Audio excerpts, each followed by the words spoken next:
मैं कहना चाहूंगा अगर हम अलग देखना चाहेंगे तो मैं दावे के साथ कहता हूं कि एक पंजाबी और कश्मीरी और एक तमिलनाडु और केरल के व्यक्ति और एक गुजरात और मणिपुर के व्यक्ति में उससे कहीं ज्यादा डिफरेंस है जो एक ब्रिटिश और फ्रेंच में, एक पोलिश और जर्मन में है। बार बार कहा जाता अनेकता में एकता में, दावे के साथ कहता हूं अनेकता के तो बहुत कारण गिनाए जाते हैं, एकता का बिंदु कहां दिखाया जाता है। और मुझे दुख जानते क्यों होता है। अभी आप लोगों ने देखा कि यहां शिव जी के शिव तांडव स्तोत्र को दिखाया गया।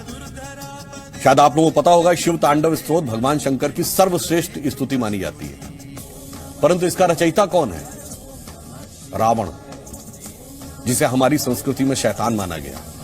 परंतु यदि हमने भगवान और शैतान दुनिया की सारी संस्कृतियों में हुए, पर अगर जिसे हमने शैतान माना उसका भी कोई गुण है तो उसका सम्मान करके दिखाने का जो उदाहरण है वो भगवान शंकर के चरित्र में दिखाई पड़ता है। यदि असुरों को, राक्षसों को भी वरदान दिया है तो कर्म का सिद्धांत उन्होंने किया तो भगवान शंकर ने उनको भी वरदान दिया। जिसको आप हिंदू धर्म की उदारता और संस्कृति कहते हैं उसका प्रतीक वो दिखता है। और एक और मैं बात कहना चाहता हूं, दुनिया की तमाम संस्कृतियों में ईश्वर की अवधारणा है, पर उस ईश्वर में सिर्फ पुरुष है, स्त्री तत्व कहीं नहीं है किसी ईश्वर में। सिर्फ हमारे आदिदेव भगवान शंकर को अर्धनारीश्वर कहा गया है। और जब उनका अर्धनारीश्वर स्वरूप ही इनसेपरेबल है, जिसे कालिदास ने कुमार संभवम में कहा ना, वागार्थम संपर्क वागार्थम प्रतिपदय। जैसे कविता में शब्द और भाव दोनों मिले होते हैं, अलग किया ही नहीं जा सकता। शब्द अलग कर दोगे तो भाव खत्म हो जाएगा, भाव अलग कर दोगे तो शब्द नहीं व्यक्त होगा। और उसके बाद आप कह रहे हैं भगवान शंकर के 2-3 स्वरूप अलग होंगे। और मैं उन लोगों से कहना चाहता हूं, आपको पता है 21st सेंचुरी की सबसे बड़ी साइंटिफिक डिस्कवरी क्या है? God particle. कहां खोजा गया? सन लेबोरेटरी जेनेवा में। वहां जाइए तो उसकी लॉबी में सबसे पहली कौन सी मूर्ति लगी है? तांडव करते हुए नटराज की मूर्ति, जो कहां से निकाली गई? चोल एम्पायर से।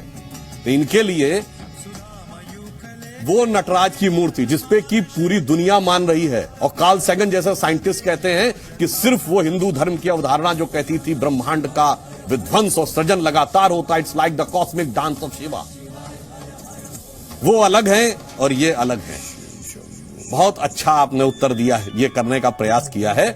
और मैं कहना चाहूंगा कि हिंदू धर्म का स्वभाव स्वरूप, जैसा कि अभी कहा गया कि उन्होंने विश्व धारण किया, अटल जी की एक कविता थी, हिंदू तन मन हिंदू जीवन रग रग हिंदू मेरा परिचय। उसकी एक पंक्ति है जो भगवान शंकर के स्वरूप और हिंदू धर्म के बीच में क्या संबंध है उसको पूरी तरह प्रमाणित करती है कि मैं आदि पुरुष निर्भयता का वरदान लिए आया भू पर, पय पीकर सब मरते आए, मैं अमर हुआ लो विष पीकर, अधरों की प्यास बुझाई है मैंने पीकर, वह आग प्रखर हो जाती दुनिया भस्मसात, जिसको क्षण भर ही छूकर, फिर भय से व्याकुल दुनिया ने आरंभ किया मेरा पूजन, मैं नर नारायण नीलकंठ बन गया न इसमें कुछ संशय, हिंदू तन मन हिंदू जीवन रग रग हिंदू मेरा परिचय। So it is inseparable from Hinduism. It is sheer politics which is continuing from the Macaulay mindset of the 19th century and the Marxist mindset of the 20th century.